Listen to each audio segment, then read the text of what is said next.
Western science spent decades telling men that testosterone was all about the gym, sleep, and diet, and they're right, but they left out about 3,000 years of knowledge.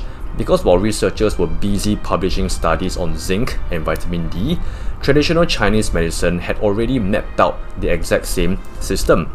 They just called it something different. And what's wow, the modern studies are now confirming what TCM practitioners have known for centuries. So today I'm going to show you the TCM framework for testosterone, what it is, how it actually works, and the specific herbs that are now backed by published research. Here's something most people don't talk about. Testosterone levels in men have been falling for decades, not just because men are getting lazier, but population-wide. A study tracking US men aged 20 to 39 found the average drop from 605 nanograms per deciliter in the year 2000 to just 451 in 2015.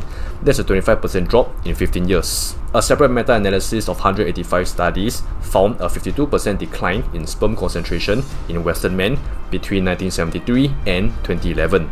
These aren't fringe numbers, these are peer-reviewed findings in major journals, and the conventional response has been sleep more, live heavy, eat fat, take zinc. All of which is true, all of which I've covered in depth in my full blueprint.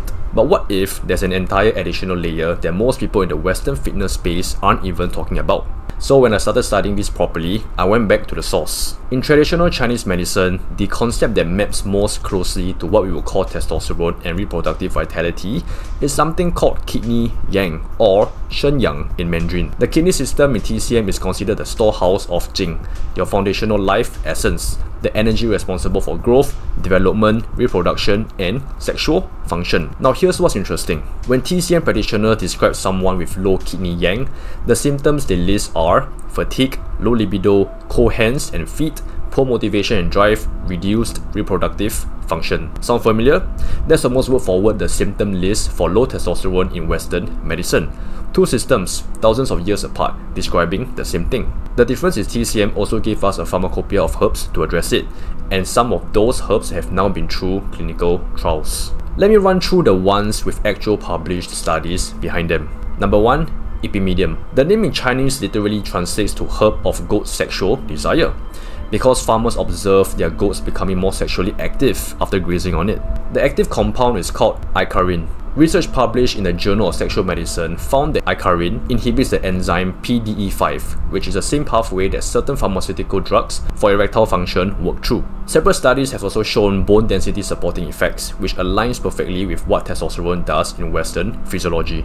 Number 2, Sisanki. This is one I find genuinely fascinating. It's been used in TCM for male reproductive health for over 1,000 years and is now getting serious research attention. The active compound echinococide has been shown in studies to directly stimulate Leydig cell testosterone production. For context, Leydig cells are the cells in your testes that actually manufacture testosterone. Stimulating them directly is significant. The same research also showed protective effects against oxidative stress in testicular tissue, meaning it's not just stimulating output, it's also protecting the machinery. Number 3, goji berry. This one surprises people because goji is so mainstream now.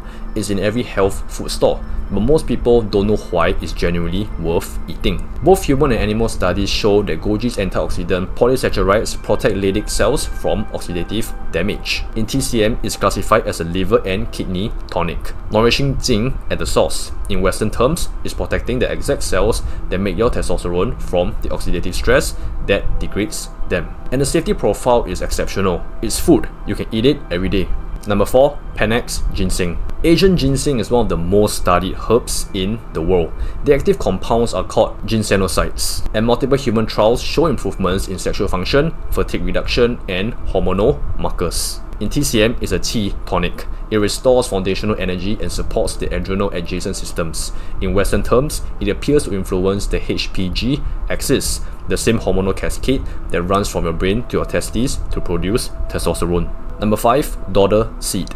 Less well known in the West, but one of the most consistently used herbs in TCM male fertility formulas. Studies in animals have shown significant increases in both testosterone and LH levels. LH, luteinizing hormone, is a signal your pituitary sends to your Leydig cells to produce testosterone. Anything that raises LH naturally is essentially telling your own body to produce more. Here's what I find most compelling about all of this. TCM doesn't have electron microscopes, it didn't have mass spectrometry or hormone panels, but through thousands of years of observation, it arrived at a system that modern science is now validating mechanism by mechanism. The concept of kidney zinc depleting with age, that's the 1% per year testosterone decline after 30 that Western endocrinology documents. The idea that zinc is restored during deep sleep, that's exactly what the research shows. The majority of daily testosterone secretion happens during slow wave sleep. Restricting sleep from 8 to 5 hours per night for 1 week reduced testosterone by up to 15% in healthy young men. The TCM principle of conserving zinc through avoiding overexertion, that maps directly onto the research showing that chronic overtraining, excessive endurance beyond recovery capacity, elevates cortisol and suppresses testosterone.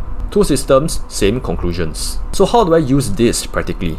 I don't treat TCM herbs as some mystical alternative. I treat them as an additional layer on top of the foundations that the research already supports. The foundations first, always. Sleep, sunlight, heavy compound training, the right food, keeping body fat in a sensible range, getting the micronutrients that the literature clearly shows matter, vitamin D3, magnesium, zinc. Then, on top of that, I personally incorporate goji regularly as food. I cycle Panax ginseng, I've experimented with seitan tea, and I approach it through both lenses at once, because I think that's the most complete picture you can have. If you want everything, the full biology, the diet, the training protocols, the supplement breakdown, the testing guide, and a complete TCM section with every study referenced, I put it all into a free blueprint. Link is in the description. Takes 2 seconds to grab.